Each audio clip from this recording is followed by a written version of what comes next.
I was born and brought up in the hills of West Virginia, in north central West Virginia, Monongalia County, where Morgantown is. That is the home of the State University, or the main campus of the State University, West Virginia University. My family was not associated with the university. Both of my grandfathers were coal miners.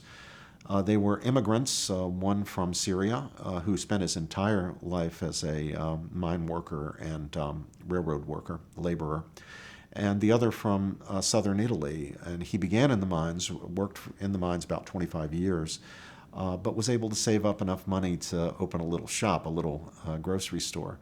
And so by the time I came along, he was out of the mines and was a small businessman.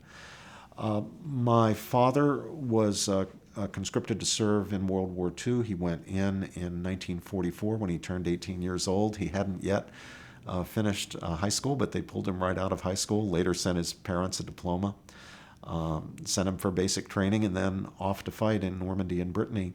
He was among the American and British and other Allied troops who were on the troop carrier Leopoldville crossing the English Channel when it was hit by a German torpedo and went down. About half the men, several hundred men on the ship, were lost. My father was fortunate enough to survive, and he was uninjured.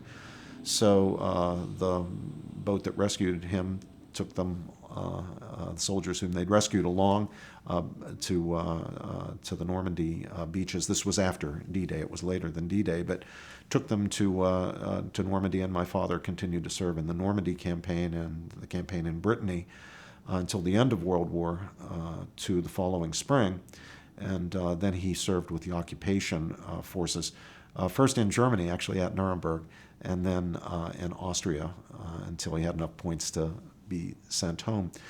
When he came home, of course, it was a different world. There were new opportunities available to young men like him. He did not have to go into the coal mines.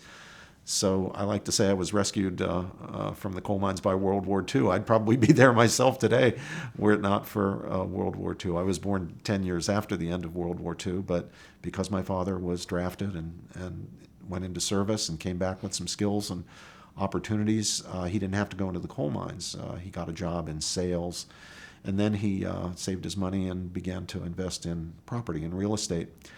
But he did not have the opportunity to go to college, nor did my mother. So I did not come from a family of college-educated people. But my parents valued education, and they saw education as the way forward.